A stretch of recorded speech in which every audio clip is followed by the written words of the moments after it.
The night Grant Hollowell believed he had everything under control was the same night his entire world began to unravel. Inside Le Bernardin, where polished silver glimmered beneath soft golden light, he leaned back in his chair, wearing the smug smile of a man who thought consequences were for other people. Across from him sat Sloane Mercer, her red dress catching every reflection like she was absorbing the room's attention. Grant lifted his wineglass, whispering something that made Sloane laugh too loudly, too confidently for a woman dining with a married man. He didn't know his pregnant wife, Leah Whitmore, was standing just beyond the frosted partition, one hand pressed to her stomach, the other gripping the strap of her worn leather bag. She hadn't come here to spy. She had come to surprise him. A baby blanket she'd spent weeks embroidering rested inside her bag, wrapped with a blue ribbon. Tonight was supposed to be a moment of reconnection. Instead, her world cracked apart in a single breath. Grant reached across the table, brushing Sloane's fingers as if the gesture were nothing except the final confirmation that everything Leah had been sensing for months was real. Her knees weakened, her throat tightened, yet she remained silent. She didn't step forward, she didn't confront, she didn't cry. She simply turned away. Outside, Manhattan's night air was sharp, slicing through the warmth of the restaurant. Leah walked quickly, her heart pounding with the weight of betrayal and the child she carried. She didn't know where she was going. She only knew she couldn't go home, not to the penthouse where Grant had promised her forever. What she didn't see was Grant glancing toward the entrance minutes later, his smile fading, a flicker of unease tightening his jaw. A feeling he couldn't explain, a shift he couldn't name. He didn't yet know his wife was gone. He didn't yet know what she'd take with her. He didn't yet know how much he was about to lose. Leah Whitmore had always imagined that if her marriage ever ended, it would be loud shouting, slammed doors, broken glass, something dramatic enough to match the pain. But the truth was quieter, much quieter. When she stepped into the penthouse on East 57th Street that night, the silence felt unnatural, as if the walls themselves were holding their breath. The soft glow from the floor-to-ceiling windows cast long reflections across the polished hardwood floors. Everything looked exactly as she had left it that morning. Grant's Mont Blanc pen beside his MacBook Pro, his cufflinks still on the marble counter, the half-empty bottle of sparkling water she'd opened before her prenatal vitamins. Ordinary, yet nothing felt ordinary anymore. Leah closed the door gently behind her. She didn't bother turning on the lights. She stood there for a moment, hand resting on her belly, listening to the faint hum of the city below. Her baby shifted lightly, as if sensing the storm in her chest. She whispered, "I'm sorry you saw that tonight. I'm so sorry." Then she moved. Not with panic, not with hesitation, but with a strange, steady clarity she didn't know she possessed. She pulled out a small suitcase from under the bed, a carry-on she once used for weekend trips with Grant, back when they were still building dreams, instead of surviving disappointments. She packed only essentials, a few clothes, her prenatal vitamins, a sketchbook, the baby blanket she'd embroidered, still tied with the same blue ribbon. Her hands shook when she placed it inside. That was the only moment she almost broke. Next were her documents, passport, medical reports, insurance cards, and then she paused in front of the dresser. Her wedding ring glimmered softly under the ambient city light. For years, she had worn it like a shield, a promise, a home. Now it felt like a weight. Leah slid it off. Her finger felt suddenly lighter, strangely exposed. She placed the ring on the kitchen counter beside Grant's fountain pen, aligning it perfectly as if symmetry could soften the blow. She pulled a notepad from the drawer. Wrote only 9 words. "You chose this. I choose freedom for me and him. No anger, no accusations, just truth." She left the note in the center of the marble island, where Grant would see it the moment he walked in. With one last look at the life she had tried desperately to protect, Leah zipped her suitcase and walked toward the private elevator. The doors slid shut behind her with a soft metallic thud, the sound of a woman leaving everything except her future. Grant Hollowell returned to the penthouse just past midnight, still carrying the smug satisfaction of a man convinced he was untouchable. The city lights shimmered against the glass towers, reflecting his confidence back at him as he stepped out of the elevator. He loosened his tie, humming, replaying the way Sloane had laughed at every line he delivered. Tonight had been perfect, clean, quiet, without risk. Leah was supposed to be asleep, exhausted from her 3rd trimester fatigue. Everything had been calculated, controlled. But the moment he walked inside, he knew something was wrong. The penthouse was too still. Normally, the soft hum of a diffuser or the faint clatter of dishes Leah forgot to put away greeted him. But tonight, the silence felt thick, unnatural, stretching across the living room like a warning. "Leah?" he called out, expecting her voice from the bedroom. Nothing. He walked farther in, his confidence evaporating with each step. Then he saw the ring. Her wedding ring. It sat beside his Mont Blanc pen like a tiny, glittering accusation. His chest tightened. What the hell? His eyes scanned the room. Her coat was gone. Her shoes. The tote bag she always kept by the door. Something inside him twisted, sharp, and cold. He moved quickly now, checking the bedroom, her dresser drawers half open, clothes missing. The bathroom, her skincare bottles gone. The closet, empty hangers dangling like stripped bones. A tremor of panic hit him. This wasn't a tantrum. This wasn't one of her quiet sulks. This was deliberate. He rushed back to the kitchen, fingers trembling as he grabbed the note from the counter. 9 words. Just 9. They sliced through his composure like a blade. You chose this. I choose freedom for me and him. Him. His son. His legacy. Grant felt the blood drain from his face. No. No, no, no, she wouldn't leave. She wouldn't dare. He pulled out his phone immediately. Called her. Straight to voicemail. Again. Again. The automated voice felt like a taunt. The panic deepened, pressing against his ribs. He texted her. Where are you? Pick up. This isn't funny. Come home now. No response. He slammed the phone onto the counter, pacing, chest heaving. Losing Leah wasn't the fear. Losing control was. Losing his spotless image as Sterling and Crane's shining executive. Losing the child he planned to parade for social capital. Losing the wife he assumed would always stay quiet. Because if Leah was gone, she could expose everything. Grant gripped the counter, knuckles white, breath shaking. The first cracks of real fear showed in his eyes. He wasn't in control anymore, and for the first time, he knew it. Leah didn't look back when the elevator doors opened into the quiet lobby. Her suitcase wheels echoed sharply against the marble floor. Every click, a reminder that she was crossing a line she could never return from. The doorman, who'd known her for years, stood as if to greet her, but one look at her pale face and trembling hands stopped him cold. He simply nodded, a silent gesture of respect or pity, she couldn't tell. Outside, the Manhattan night wrapped around her like a cold warning. It was nearly 1:30 a.m., the kind of hour when the city thinned, when only taxis, night shift workers, and broken hearts moved through the streets. Leah hugged her coat tighter around her swollen belly and stepped toward the curb. A yellow cab slowed immediately. She climbed in, her breath shaky. Where to? The driver asked. She paused. She'd had a home her entire adult life. Now she had nowhere. Finally, she whispered, Brooklyn Bridge. The pedestrian entrance. With Holliber. And Wunber. The driver blinked at her through the mirror, confusion flickering before he nodded and pulled into traffic. As the cab moved through Midtown, the neon lights blurred behind her eyes. Grant's voice, smooth, confident, dismissive, echoed in her head. His lies, his excuses, his indifference. But what cut deepest was the knowledge that he had never once imagined she would leave. The bridge appeared in the distance, its cables illuminated like a crown against the sky. When the taxi stopped, she stepped out into the cold air. Her breath fogged as she exhaled. She felt small yet strangely weightless. Gripping her suitcase, Leah began walking up the wooden planks of the Brooklyn Bridge. Her footsteps thudded softly, swallowed by the wind.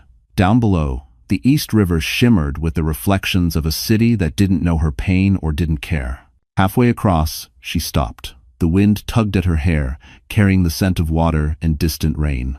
She placed both hands on her belly. We're okay, she whispered, though her voice broke. We're going to be okay. Her baby kicked gently, as if answering. Emotion surged through her, fear, grief, but also something else, resolve. This bridge wasn't just an escape route, it was a threshold. A crossing between the life she had endured and the life she would fight for. She didn't know what waited in Brooklyn. She didn't know who she could trust. But she knew this. She would rather walk into the unknown than remain in a home built on lies. And somewhere across the river, a man who believed he owned her fate was about to learn the truth. Leah Whitmore was no longer under his control. By the time Leah reached the Brooklyn side of the bridge, her legs ached, her breath trembled, and a stab of pain rippled across her lower abdomen, a warning her doctor had given her about overexertion during the third trimester. She steadied herself against a lamppost, forcing slow breaths. She couldn't collapse now, not tonight, not with everything at stake. A rideshare pulled up after she'd waited several minutes, her fingers numb from the cold. She gave the driver an address she hadn't used in years, a loft in Tribeca that belonged to someone she once trusted more than almost anyone. Rowan Hale. The building was quiet when she arrived, the kind of quiet that came from polished concrete, original brick walls, and thick security doors. She hesitated before pressing the buzzer. Would he even remember her? Would he care?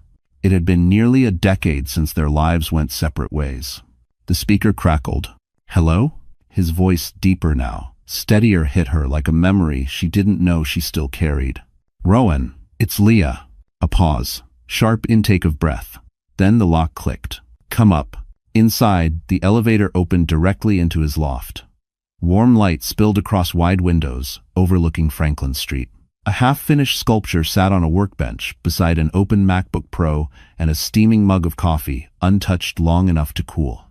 Rowan stepped forward, barefoot, hair tousled, wearing an old gray t-shirt, but his eyes, those steady hazel eyes, focused instantly on her swollen stomach, her trembling hands, her exhausted face.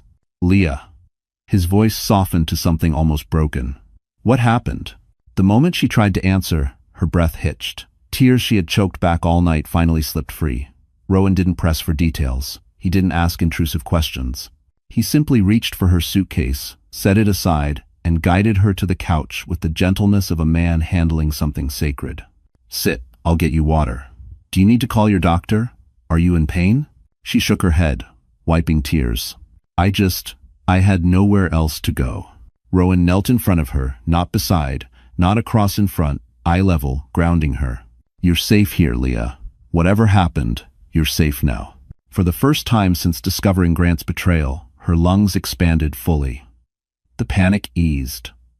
The room felt warm, safe, in a way she hadn't felt in years. She didn't know Rowan's life had changed in unimaginable ways since they last spoke. She didn't know who he had become. She didn't know how deeply he still cared. But she would. And her arrival tonight would alter all three of their lives forever. Grant Hollowell was pacing the penthouse like a man possessed. The city glittered outside the windows, but inside, panic clawed at him until his breath came in sharp, uneven bursts. Leah was gone. Her ring was gone. Her note was gone. And the longer she stayed silent, the more dangerous this became for him. He grabbed his phone again and dialed her number. Straight to voicemail. He cursed under his breath, slamming the phone onto the marble counter. He wasn't used to being ignored, especially not by his wife, the woman he had molded into someone predictable, obedient, quiet. "Not like this," he muttered. "She doesn't walk out. She wouldn't." But she had. And that terrified him more than he wanted to admit. He opened his laptop and began typing rapidly. Damage control, that was step one. Leah couldn't be allowed to tell anyone what she saw tonight. Not colleagues, not friends, not the press. His reputation at Sterling and Crane was built on the illusion of a stable home life, clean values, leadership. A pregnant wife vanishing in the middle of the night? That was the kind of scandal that could cost him partnerships, investors, and the promotion he was weeks away from securing. He drafted an email to HR first. "Leah has been struggling emotionally due to her pregnancy. Unstable behavior. Please respect our privacy if she reaches out." He paused, choosing his words carefully, constructing a narrative that painted Leah as overwhelmed, fragile, unpredictable. The kind of woman who might disappear on impulse. The kind of woman no one should take seriously. It made him sick how easily the lies flowed, but he justified each one. This was survival. When his phone buzzed, he lunged for it, hoping it was Leah. Instead, it was Sloane. Did she find out? "Call me." Grant stared at the message, jaw tightening. He didn't need her panic on top of his own. He typed back, "I'm handling it. Don't contact me tonight." Handling it. As if he had any control left. He poured himself a drink scotch, 2 fingers, neat and swallowed hard. His reflection in the glass cabinet looked older, more desperate. He hated it. "Get it together," he growled. Find her before she ruins everything. He didn't care about Leah's feelings. He cared about leverage, optics, reputation, and he knew something with cold certainty. A woman walking away was not nearly as dangerous as a woman who finally understood her worth. If Leah had reached that point, he was in far more trouble than he realized. Leah didn't remember falling asleep. Exhaustion had pulled her under the moment Rowan offered her the couch, a blanket, and a glass of water she barely touched. When she finally woke, the loft was dim, except for the warm glow of a single lamp on the side table. For a moment, she didn't know where she was. The unfamiliar ceiling, the exposed brick walls, the distant hum of Franklin Street, it all blended into a haze. But then her baby shifted inside her, gently reminding her of the night she had survived. The betrayal she had witnessed, the life she had walked away from, the weight of it all crashed into her. Leah covered her face with both hands as the first sob escaped, sudden and sharp. She tried to muffle it, but once the dam cracked, everything burst. Her inhale hitched, her chest tightening, tears spilling hot and relentless. Months of holding her breath, of pretending everything was normal, collapsed into a single moment of raw, unbearable release. She cried for the woman she used to be. She cried for the child she needed to protect. She cried for the love she thought she had, the marriage she tried to fix alone, the nights she lay awake wondering what she had done wrong. And she cried because she finally understood. Grant had never planned to choose her. The sound must have traveled, because Rowan appeared quietly from the hallway. He didn't turn on any harsh lights. He didn't rush toward her or smother her with questions. He simply approached slowly and knelt beside the couch, his expression soft with a concern she hadn't seen from anyone in a long time. "Leah," he said gently, "you don't have to hold it together right now." That made her cry harder. She pressed her palms to her eyes, embarrassed. "I'm sorry," she choked. "I didn't mean to wake you. Everything hurts." Rowan reached for a box of tissues, placing them beside her without forcing them into her hands. "You have every right to break down," he murmured. "You've been carrying too much alone."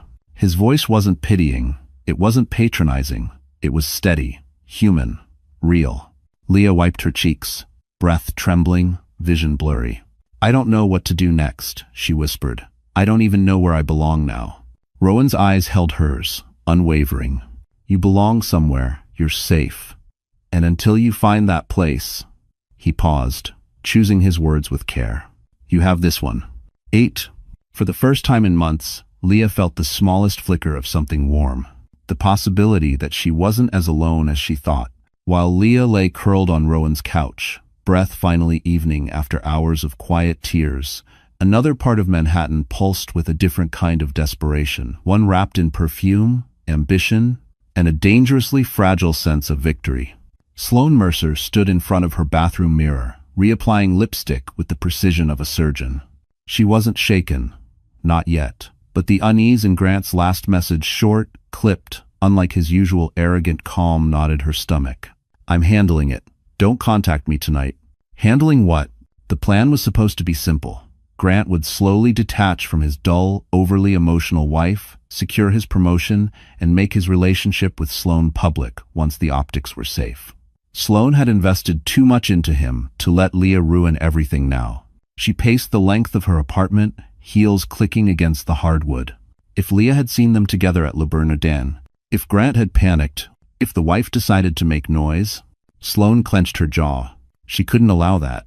Women like Leah always made things messy, crying, pleading, clinging to vows that expired years ago. But Sloane wasn't sentimental. She was strategic. And she knew one thing Grant never understood. Power belonged to whoever controlled the story. She grabbed her phone and opened a private chat with a contact labeled only M. A media intern. Young, impressionable, desperate to impress someone important. Need a favor. Quietly, someone might be unstable, could be a story soon. She didn't name names. She didn't have to. Seeds only needed water, not direction. Then she texted Grant again, though he told her not to. "If she really left, you need to get ahead of this. I can help craft a statement." Something about her stress, maybe prenatal depression, trust me. It didn't bother her to weaponize another woman's pregnancy.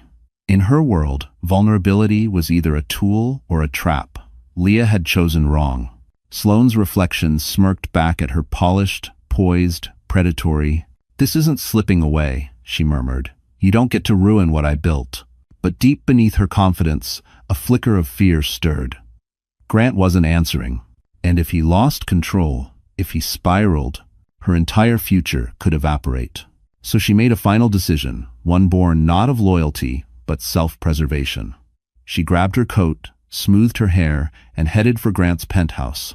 If Leah was gone, Sloane intended to step into the space immediately, publicly, permanently. She didn't know that Grant's world was already cracking. She didn't know Leah was no longer alone. She didn't know Rowan Hale existed. But she would, and the truth would destroy her carefully curated empire. Sunlight crept slowly across the wide loft windows, brushing against Leah's eyelids before she was ready to wake. For a moment, she forgot where she was. The soft couch beneath her, the faint scent of coffee drifting from the kitchen, the quiet hum of Franklin Street below it, all felt unfamiliar yet strangely gentle. Then everything came flooding back. The restaurant, the betrayal, the bridge, Rowan.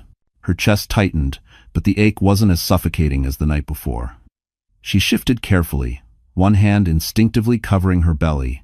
Her baby responded with a light flutter, as if reminding her they were both still here, still fighting. A soft clatter sounded from the kitchen. Leah pushed herself upright, smoothing her tangled hair. Rowan stood by the counter, sleeves rolled up, pouring freshly brewed coffee into 2 mugs. He looked up the moment he sensed movement. "Morning," he said, voice low but warm. "Did you sleep at all?" "Yes, more than I expected." She hesitated. "I'm sorry for last night." "Don't be." Rowan approached with a careful step, handing her a steaming mug, not coffee, but a Starbucks-branded herbal tea he must have ordered earlier. Chamomile, her favorite, he remembered. The realization made her eyes burn again. She blinked it away. "You don't have to take care of me," she whispered. "I know," Rowan replied gently, "but I want to make sure you're not carrying this alone. Not anymore." She didn't know how to respond to that, not when kindness felt foreign after months of emotional erosion. She sipped her tea, letting the warmth settle in her chest. Rowan sat across from her, elbows resting loosely on his knees. "You don't have to tell me everything today. But I need to know. Does he know where you are?" Leah shook her head, fear flickering. "No, but Grant won't stop looking. He doesn't handle losing control well." Rowan's jaw tightened, a subtle flash of protectiveness crossing his face. "Then he won't find you here." Something in his voice, steady, grounded, almost unshakable, made her inhale deeply for the first time in days. "I have an appointment later," she murmured. "A prenatal checkup. I was supposed to go with him." "Then you're going with me," Rowan said without hesitation. The certainty in his tone startled her, softened her, steadied her. Outside the window, sunlight finally broke fully over the buildings, spilling warm gold across her face. For the first time since her world shattered, Leah felt the faint outline of a new path forming. One she didn't choose alone. And far across Manhattan, Grant Hollowell had no idea his grip on her life was already beginning to slip. Grant Hollowell walked into Sterling and Crane the next morning in a tailored navy suit, polished shoes, and a smile he crafted like armor. Image was everything. Optics were everything. If he pretended nothing was wrong, then nothing was wrong, at least to everyone watching. But the cracks were already forming. The receptionist glanced up at him with an expression he couldn't read, curiosity, maybe concern. 2 analysts passing by lowered their voices the moment he stepped into the hallway. Grant's stomach tightened, though he refused to acknowledge why. He simply adjusted his tie and strode toward the executive floor. Inside the conference room, the weekly partners meeting buzzed with low chatter. Grant slipped into his seat, ready to perform. But then he noticed something that made his pulse flicker. Sloane wasn't in her usual spot outside, preparing materials. She was nowhere, and people were whispering about him. He caught fragments. Wife. Late night. Didn't look good. His jaw locked. Someone must have seen him at Le Bernardin. Or worse, someone had seen Leah. The image of her walking in that night made his chest twist unpleasantly. Before he could reassert control, the CEO, Roland Crane, entered the room. His gaze swept the table, pausing a fraction too long on Grant, something cold, unreadable. Grant hated that look. "We'll begin," Crane announced. "But first, a brief note." Grant felt the shift before the words even landed. "There have been conversations circulating about one of our executives' personal matters. I will remind everyone that conduct inside and outside this building affects this firm. A few people glanced directly at Grant. He forced a confident smirk, but his palms were damp. Crane continued, "If anyone's private situation becomes a liability, we will address it accordingly." It wasn't subtle. It wasn't meant to be. Grant swallowed hard. His promotion, his reputation, everything he'd built, they were suddenly on unstable ground. Then came the final hit. During the meeting, his phone vibrated once. A message from Sloan. "We need to talk. Someone recognized us last night." Grant's vision narrowed. Of all nights, of all restaurants. He typed back sharply, "Stay quiet. Do not mention Leah." But when he glanced up, he found two associates watching him closely, whispering again. The room felt smaller, hotter. He'd always controlled the narrative. But now, for the first time, he felt it slipping through his fingers. If Leah talked, if anyone believed her, his entire world could collapse. And what he didn't know, what terrified him more than he could admit, was that Leah wasn't alone anymore. Her silence wasn't weakness. It was preparation. By late afternoon, Leah felt strong enough physically, at least to sit upright without her pulse racing. Rowan had insisted she rest, but the appointment reminder on her phone blinked insistently. Missing prenatal checkups wasn't an option, no matter how shattered her world felt. When Rowan emerged from his home office, jacket in hand, she blinked in confusion. "You're leaving?" He shook his head. "I'm taking you to your appointment." She opened her mouth to protest. "Rowan, you don't have to." "Yes," he said gently but firmly, "I do." His tone wasn't forceful, but grounded. Clear. A boundary, not a rescue. It surprised her how safe that felt. He wasn't trying to take over. He was simply showing up. Something Grant hadn't done in months. Rowan grabbed his keys and held the door for her.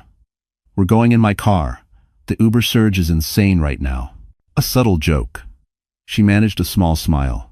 Outside, his Mercedes S-Class waited at the curb, understated and elegant. Not flashy. Grant had always chased flashy but quietly powerful. Leah settled into the soft leather seat, letting out a breath she didn't know she'd been holding.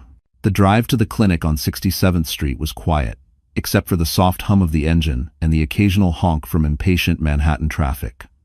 Rowan didn't bombard her with questions. He didn't pry. He simply asked one thing. "When was the last time you felt safe?" The question stunned her. Not because she didn't know the answer, but because no one had ever cared enough to ask. "I don't remember," she whispered. Rowan nodded, eyes fixed on the road. "Then let's start small. You're safe right now, with me. Just for the time you need." The simple truth of it eased something deep in her chest. At the clinic, he waited outside the exam room, hands in pockets, pacing slowly but respectfully. When the doctor called him in at Leah's request, he entered quietly. The ultrasound screen glowed blue, displaying a tiny heartbeat flickering steadily. Leah watched Rowan instead of the monitor. His expression softened, something warm and protective, brightening his features. "He's strong," Rowan said softly, meeting her eyes. "Like his mother." Her throat tightened. No one had ever said something like that to her, not without expectation, not without agenda. As they left the clinic, the early evening skies stretched across Manhattan in shades of gold and rose. Rowan opened the car door for her. "Leah," he said gently, "I'm here to help, but only if you want me here. You get to choose that." Choice. Her choice? Something she'd been denied for far too long.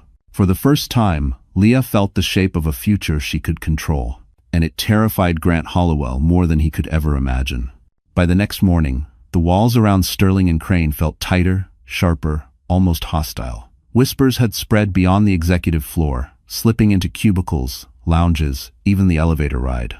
And for the first time in years, Grant Hollowell could feel the shift not toward him, but against him. It started with a single photo. A junior analyst had spotted him at Le Bernardin the night before, leaning entirely too close to Sloan Mercer.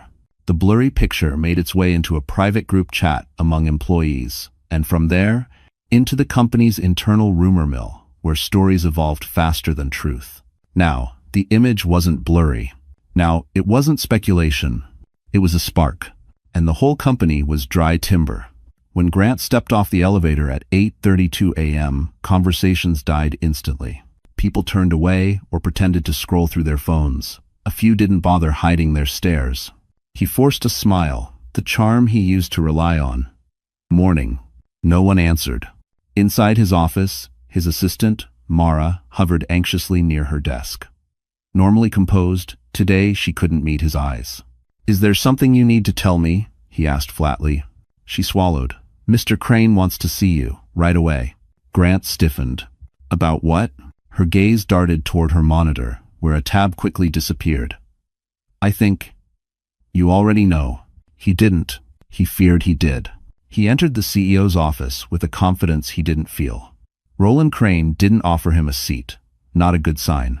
"Grant," Crane began, voice even but razor sharp. "Sterling leadership requires stability, optics, reliability." "My work speaks for itself," Grant argued. "It used to." Crane turned his monitor. The photo filled the screen, Grant's hand brushing Sloane's arm, Sloane leaning in, both smiling in a way no executive should, at a fine dining restaurant with someone who wasn't his pregnant wife. Grant's veins iced. "This is nothing," he lied. "A private dinner." Misinterpreted. Crane studied him, unimpressed. "Your wife is 7 months pregnant. She hasn't been seen with you in weeks. And now this appears. Rishan, 19. Grant opened his mouth, but Crane continued firmer. "If your domestic life becomes a liability to this firm, we will have to reconsider your position and your pending promotion." The words landed like blows. Grant stepped closer, lowering his voice. "I can manage the situation. You'd better." Crane closed the file, because right now, the situation is managing you. Grant walked out, mask cracking, pulse thundering. He needed to find Leah. Silence was killing him. What he didn't know was that Leah wasn't hiding. She was healing. And every moment she stayed gone, the empire he thought untouchable was starting to fracture. The next afternoon, Rowan suggested they take a short walk through Soho. Leah hesitated at first, but the loft walls felt too close, too heavy, and she needed air. Real air. Not the recycled, nervous breaths she'd been taking for days. The streets buzzed softly with weekend energy as they strolled past boutiques and art-filled windows. It was familiar ground for her. She had spent years restoring paintings in a gallery just a few blocks from here. Back when life felt hopeful. Back when she still believed Grant's promises. Rowan slowed in front of Marwick and Sons Gallery, its warm lights glowing through the glass facade. "They're showcasing local artists today," he said quietly. "Want to step in for a minute?" She didn't answer with words. She simply nodded, surprising herself. Inside, the gallery smelled of linseed oil and varnished wood, comforting scents she'd always associated with possibility. Leah trailed her fingers along a display case, her eyes catching on a small, ethereal watercolor. The brushwork was delicate, emotional, unmistakable. Her own. A gasp escaped her. She hadn't seen this piece in years. She'd painted it before she married Grant, back when she still believed her art could mean something. Before she let him nudge her away from it with comments like, "Cute hobby, Leah, but you don't need to work anymore." The gallery owner approached with a warm smile. "Beautiful, isn't it?" The artist had incredible sensitivity. "We've had several inquiries about acquiring it." Leah blinked, stunned. "Someone wants to buy it?" Several someones. Emotion tightened her throat. She couldn't remember the last time Grant had complimented anything she created. He didn't understand her work. He never tried. She had given up her dreams for a man who couldn't be bothered to see them. Rowan watched her silently, reading every shift in her expression. "You didn't tell me you'd exhibit it here." "I didn't think it mattered," she whispered. "Well," he said softly, stepping beside her, "it clearly did. To people who actually see you." The words hit deeper than she expected. For months, maybe years, Leah had felt like she was shrinking inside her own life, her own marriage. Grant didn't just cheat, he erased her. Bit by bit, smile by smile, choice by choice. Standing in that gallery, surrounded by brushstrokes she once believed in, she felt the truth settle over her like a trembling revelation. Grant had never loved the real her, only the version he could control. Her baby kicked then, a small, firm reminder that she wasn't alone anymore, that she had something worth rebuilding her life around. And for the first time, Leah didn't feel broken. She felt returning.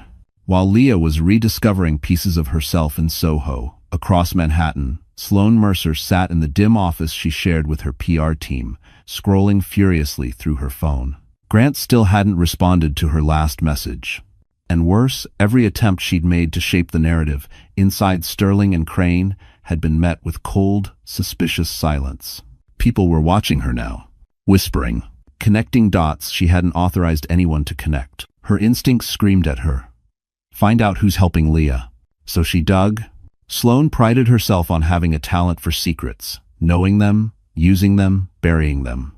And when she traced Leah's last known financial activity through a mutual acquaintance in banking, she found a small but telling detail. A charge for a rideshare ending near Franklin Street, Tribeca. Sloane smirked. Found you. She typed the address into an internal directory database, one restricted to senior staff. The name that came up made her freeze. Rowan Hale. Her heart stuttered. No, no, no, no, this was impossible. Rowan Hale wasn't some everyday acquaintance Leah happened to know. He was the Hale heir, the silent owner of Hale Media Group, which controlled 3 major newspapers, including the one Sterling and Crane relied on for investor relations. And the most dangerous part? He'd kept his power hidden for years, pretending to be nothing more than a low-profile attorney and patron of the arts. Sloane's mind spun. If Leah was with Rowan, Grant wasn't just in trouble. Grant was finished. The promotion he worshipped? Gone. His career? Gone. His reputation? One headline away from ruin. A slow, wicked thought began forming in Sloane's mind. If she played this right, if she distanced herself at the perfect moment, she might not only save herself, she could replace him. But first, she needed to know how close Rowan and Leah really were. She opened social media archives, hunting for any trace of their past. Then she found it. A photo from years ago, Rowan and Leah at a university art gala, smiling at each other with a softness that couldn't be faked. A past relationship, a powerful man, a pregnant woman he clearly once cared for. Sloane's stomach tightened. This wasn't an affair scandal anymore. It was a war she hadn't realized she'd entered. And she had just discovered that the woman she dismissed as fragile was being protected by someone far more dangerous than Grant Hollowell ever could be. She whispered to herself, pale now, "Oh, Leah, what have you stepped into?" But the real question, the one Sloane should have asked, was, what has she stepped into? Because Rowan Hale had already noticed her digging, and he wasn't known for mercy. Grant Hollowell had always believed he was the kind of man who could bend the world to his will. But by the end of the week, even he could feel his grip loosening. His reflection in the penthouse windows looked unfamiliar. Eyes bloodshot, jaw tight, hair disheveled from running his hands through it too many times. Leah's silence had gone from irritating to unsettling to terrifying. And the company? Slipping through his fingers.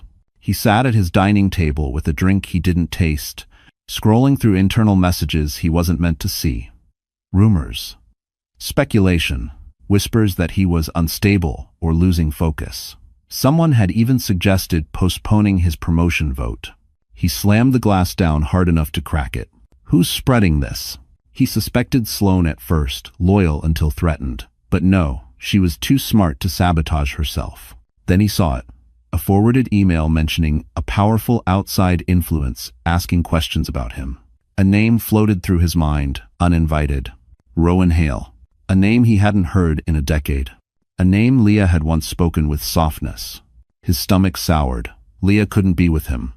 She wouldn't dare. His phone buzzed. Sloane. Again. Grant, we need to talk about the photo. And about Leah? He ignored the message. He couldn't deal with her panic tonight. He needed answers. After pacing the penthouse for the 5th time, he opened Leah's laptop, the one she rarely used and never locked. In her email drafts was something that made his vision blur with rage. A message she had written days before leaving, but never sent. Subject line, I need help. Recipient, Rowan Hale. Oh no, Grant whispered, breath trembling. Oh, that little... He grabbed his coat and stormed out of the penthouse. The elevator felt too slow. The city streets felt too loud. His pulse hammered in his ears as he drove, ignoring red lights, his Tesla weaving recklessly through Manhattan traffic. If Leah was with Rowan, if she dared make him the villain publicly, he could lose everything he'd built. His career, his image, his future. He arrived at the office after hours, swiping himself inside. He tore through HR files, through compliance logs, desperate to find something, anything he could use to regain control. Something to turn the narrative back on Leah. Instead, he found a sealed report with his name on it. Unauthorized spending, misallocated funds. A whistleblower complaint. His knees nearly buckled. This wasn't Leah. This wasn't Sloan. This was the company preparing to cut him loose. Breath shaking, he whispered, "No, this isn't happening. This isn't happening." But it was. For the first time in his life, Grant Hollowell wasn't the hunter. He was the one being hunted. The day after Grant's world started cracking, Leah woke to a rare, unfamiliar feeling. Stillness. Not fear, not panic, just stillness. The kind that follows a storm but precedes a new beginning. Rowan had stepped out for a morning meeting, leaving a handwritten note on the kitchen counter beside a fresh herbal tea. "Take your time. You don't have to rush healing." No one had ever spoken to her that way. No one had ever given her permission to rest. She sipped the tea slowly, letting warmth settle into places she didn't know were cold. Then her eyes drifted toward a corner of the loft, the corner she had intentionally ignored until now. It held a canvas, blank and waiting. A set of brushes in a jar. A tray of watercolor pans she recognized instantly. Rowan had placed them there. Quietly, without expectation. Leah approached the canvas as though it were something sacred. She touched its surface lightly, her fingers trembling. She hadn't painted since the early months of her marriage, before Grant convinced her there was no future in it, before she traded her dreams for stability that was never real. Painting had once been her voice, her freedom. Grant had silenced both. But here, in this quiet Tribeca loft, surrounded by the soft hum of city life, she felt something flicker inside her chest. A small pulse of who she used to be. She dipped a brush into the water. Her breath slowed. Her shoulders loosened. The first stroke of color landed gently on the canvas, then another, and another. Shapes formed, not perfect, not planned, but honest. She painted the Brooklyn Bridge from memory, but not the bridge she had walked across in fear. She painted the version where dawn broke behind it, gold, soft, full of possibility. Color returned to her fingertips. Strength returned to her breath. And hope returned to her heart. She didn't hear Rowan come back until he stood quietly behind her. "You remember how to breathe when you paint," he said softly. She didn't turn around, but a smile touched her lips. "I forgot what it felt like." "No," he replied gently, stepping closer but not touching her. "Someone made you forget. That's different." The words hit deep because they were true. Leah lowered her brush, exhaling shakily. "Rowan, I don't know who I'm becoming," he answered without hesitation. "Someone stronger than before." End quote, end quote. She blinked back sudden tears, but they weren't from pain this time. They were from recognition. For the first time since her marriage began to erode, Leah wasn't losing herself.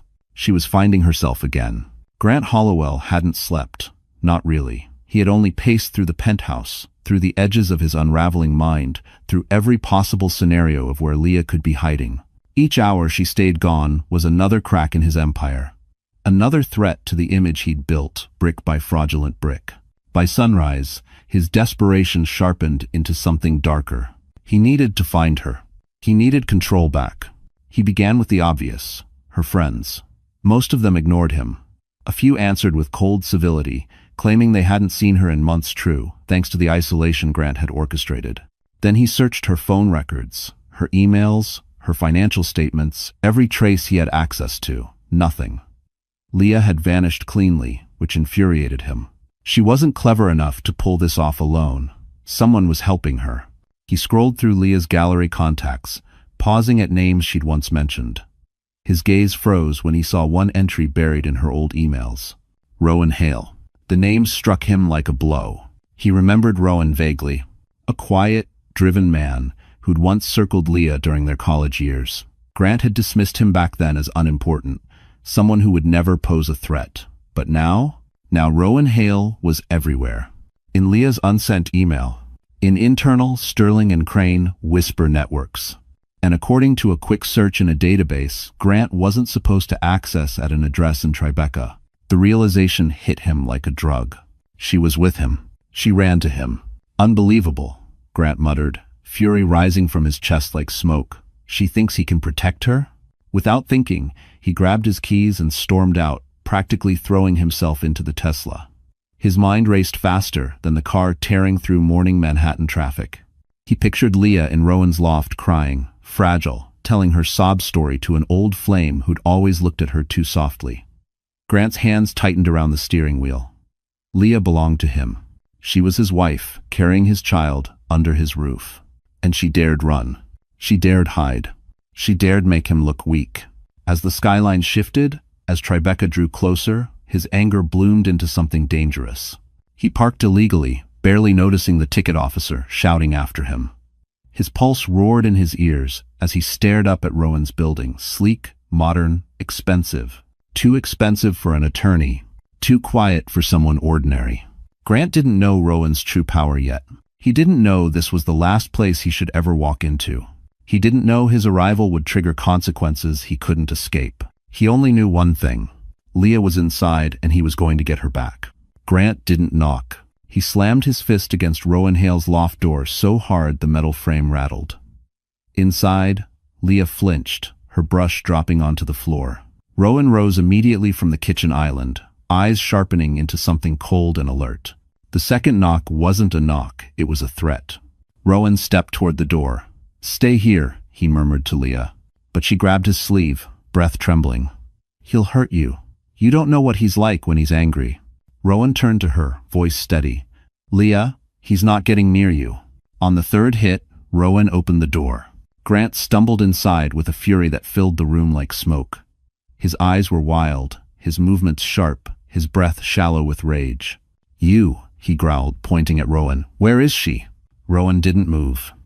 Didn't blink. "Lower your voice." Grant shoved past him and froze. Leah stood behind the couch, one hand on her stomach, the other bracing herself on the armrest. She looked smaller than he remembered, yet somehow stronger. Her eyes were no longer pleading.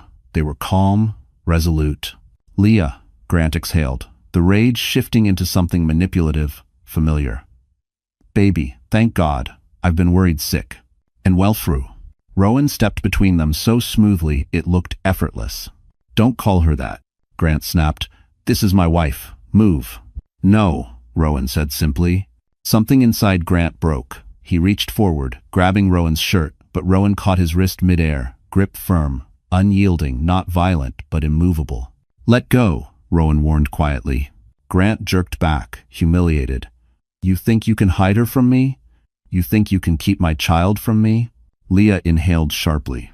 "Our child doesn't need a father who cheats, lies, and manipulates." Grant's head whipped toward her. "You ungrateful." Rowan's voice cut through the room like steel. "Choose your next words carefully."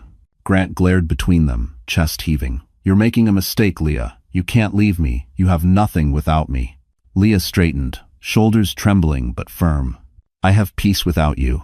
That's more than you ever gave me." Grant stepped forward. Rowan blocked him instantly. "You need to leave. Now." Grant's laugh was sharp, unhinged.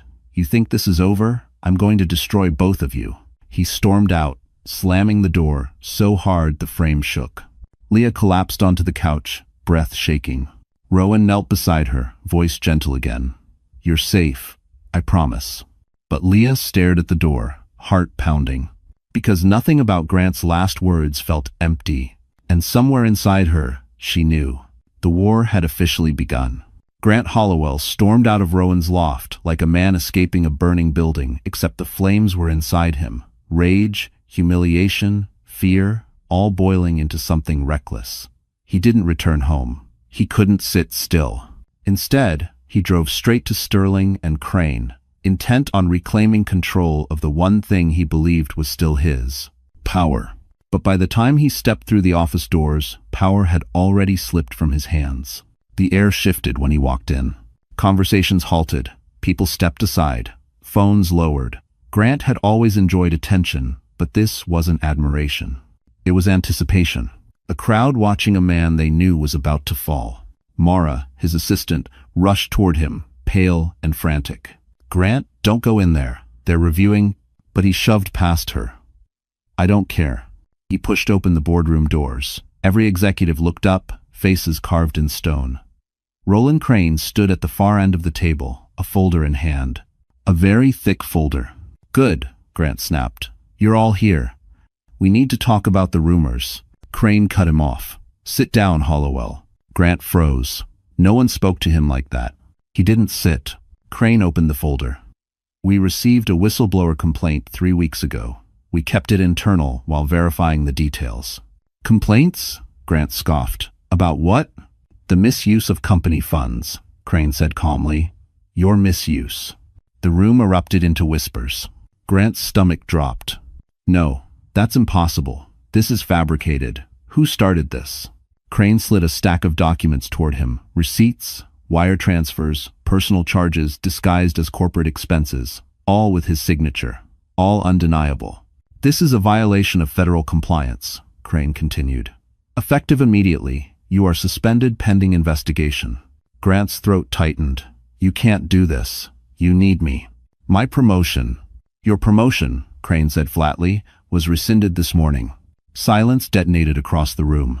But the final blow came not from Crane, but from Sloane, who slipped into the doorway at that exact moment. Her expression was cold, controlled. "We also have confirmation," she said softly, "that your wife has left you. And she may be speaking with the media soon." Grant turned white. He knew instantly who stood behind that leak. 2-0. "Rowan." His voice cracked. You're all making a mistake." Crane shook his head. "No, Grant, you did." Security arrived to escort him out. Phones recorded. Whispering spread. Doors opened to watch him fall. For the first time in his life, Grant Hollowell felt small, stripped, powerless. And as he was led through the lobby, someone murmured just loud enough for him to hear. "Leah made the right choice. I am." The day Grant Hollowell was escorted out of Sterling and Crane was the same day Leah finally stopped looking over her shoulder. For weeks she had lived with the fear that he would come for her, twist the truth, or try to rip her future apart. But now, the man who once controlled every inch of her life had lost the one thing he valued more than her: his power. News traveled fast across Manhattan. By noon, 3 financial outlets reported his suspension. By evening, 2 major media networks owned quietly by Hale Media Group ran stories exposing his financial misconduct and inappropriate workplace relationships. Not one mentioned Leah. Rowan had made sure of it. When he arrived back at the loft that night, she was waiting by the windows, watching the honey-gold sunset fall over the skyline. She didn't look frightened anymore. She didn't look broken. She looked free. Rowan stepped beside her. "It's done," he said softly. "He can't hurt you anymore." Leah exhaled shakily, tears forming not from sadness, but release. "I thought I'd feel guilty watching his life fall apart, but I don't." "You shouldn't," Rowan replied. "Actions have consequences. He earned his." She nodded, hand resting gently on her belly. "What happens now?" Rowan hesitated, not from uncertainty, but out of respect. "Now, you decide the life you want. I'm here if you want me in it, but this future is yours, Leah. No one will own your choices again."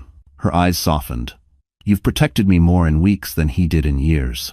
"I didn't protect you," Rowan corrected gently. "You protected yourself. I just made sure the world couldn't silence you again." The baby kicked, then strong, certain, as if agreeing. Leah laughed through her tears, placing Rowan's hand on her stomach. He froze, overwhelmed by something deep and unspoken. Later that month, Leah moved into her own apartment in Tribeca, a space filled with sunlight and canvases and the soft sound of future possibilities. She continued painting. Her first piece sold within days. Her second sold for enough to support her and her child for months. A collector requested a series. Another gallery invited her to exhibit. Her life wasn't rebuilt overnight, but it was hers now.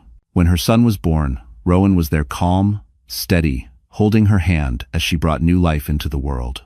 Leah named the baby Elias Rowan Whitmore Hale, a symbol of past pain, present strength, and a future finally filled with hope. And as she held her newborn close, she whispered a truth she finally believed with her whole heart. We're safe now, we're free, and we're home. The chapter ended not with fear, but with peace. Not with loss, but with rebirth. A closed door. A new beginning. A life reclaimed. All right, my wonderful friends. So this is where our story gently closes its final chapter. And if you are still here with me right now, still listening, still feeling, then something in Leah's journey must have touched your heart in a way you didn't expect. Maybe it reminded you of your own strength. Maybe it reminded you of something you once survived. Or maybe it simply reminded you that you deserve peace too. You know, the Stoics often said, the impediment to action advances action. What stands in the way becomes the way. And that's exactly what Leah showed us. The things that tried to break her betrayal, fear, loneliness became the very path that led her to freedom, dignity, and a new beginning. Marcus Aurelius wrote, "You have power over your mind, not outside events." Leah learned that, and in time, all of us must learn it too. So, as we step away from this story together, let me speak to you directly, heart to heart. You are stronger than the storms you've walked through. Your past does not define your future, and the moment you decide to choose yourself, truly choose yourself, everything changes. If this story reached you, even a little, if it made you breathe deeper, if it made you believe again in healing, justice, or second chances, then please, like this video, share it with someone who needs it, and subscribe to the channel so we can keep walking through these powerful stories together. You being here means more than you know. And remember, your new beginning might be closer than you think.